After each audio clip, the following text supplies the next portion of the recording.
السلام علیکم دوستو، حضرت ابراہیم علیہ السلام کا قصہ۔ حضرت ابراہیم علیہ السلام فرماتے ہیں کہ جب بھی آپ کوئی چیز بیچ رہے ہیں یا فروخت کر رہے ہیں، اس کی ناپ تول میں کمی نہیں ہونی چاہیے، اور جناب اس کے علاوہ جو خریدنے والا اس کو بھی تنقید کی گئی ہے اور جو بیچنے والا اس کو بھی خاص کر کے کی گئی ہے۔ حضرت ابراہیم علیہ السلام فرماتے ہیں کہ فرض کر لیں آپ کوئی بھی چیز سیل کر رہے ہیں، اس کی اتنی تعریفیں نہ کریں کہ وہ ان تعریفوں کے قابل نہ ہو، اور لینے والے کو تنقید کیا حضرت ابراہیم علیہ السلام نے کہ جو لینے والا ہے وہ بھی اتنے نقص نہ نکالے کہ بیچنے والا پریشان ہو جائے، یار میری چیز تو اب شاید اس قابل ہی نہیں ہے کہ بک جائے، کوئی اسے خرید لے، وہ ڈر جائے بیچارہ۔ تو ان باتوں سے حضرت ابراہیم خلیل اللہ پاک کے پیارے پیغمبر، انہوں نے منع فرمایا۔ اور جناب ہمارے ہاں ہوتا کیا، ناپ تول میں کمی، مسلمانوں کے حالات دیکھ لیں آپ لوگ، ہر چیز میں یعنی کہ ہر چیز میں دھوکہ، دو نمبری، جناب ان چیزوں سے آپ لوگ پرہیز کریں۔ اللہ پاک جب آپ کے پیسے کم بھی ہوتے ہیں نا تو رزق میں برکت ڈالتا ہے، اور پیسے میں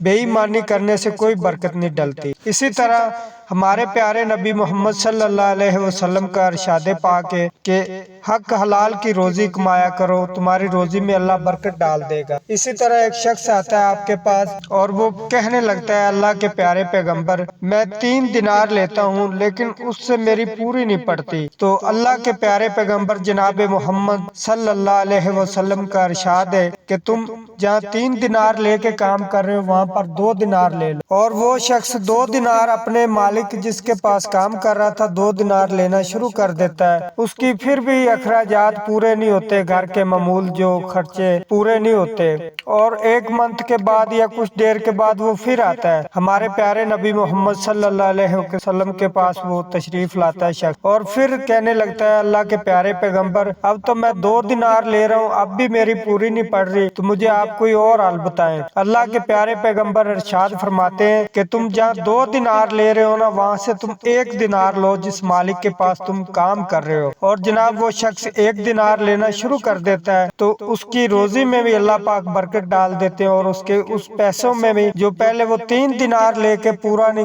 کر پا رہا تھا، تو وہ 1 دینار میں اس کے سارے معمول کے کام جو بھی ضرورتیات تھی وہ سب پوری ہونے لگی۔ تو آیا پیارے نبی محمد صلی اللہ علیہ وسلم کے پاس اور کہنے لگا، پیارے نبی جی پہلے میں 3 دینار لے رہا تھا لیکن میرے مالی حالات ٹھیک نہیں ہو رہے تھے، اب میں 1 دینار لے رہا ہوں اور میرے مالی حالات بالکل اچھے ہوتے جا رہے ہیں دن بدن۔ اللہ کے پیارے پیغمبر ارشاد فرمانے لگے کہ تم پہلے 3 دینار لے رہے تھے لیکن تم کام نہیں کر رہے تھے، 3 دیناروں جتنی تم محنت نہیں کر رہے تھے، یعنی کہ جتنے تم پیسے لے رہے تھے اتنی تم محنت نہیں کر رہے تھے، اب تم جتنی محنت کر رہے ہو اتنے پیسے لے رہے ہو، تو اسی لیے تمہارے رزق میں اور پیسوں میں اللہ پاک نے برکت ڈال دی ہے۔ تو دوستو امید کرتا ہوں کہ انشاءاللہ یہ ویڈیو آپ کو پسند آئی ہوگی، ایمان تازہ ہوگا انشاءاللہ۔ تو آپ کو اگر ویڈیو اچھی لگی ہے تو چینل کو پلیز سبسکرائب کر دیں۔ بہت شکریہ، جزاک اللہ، السلام علیکم۔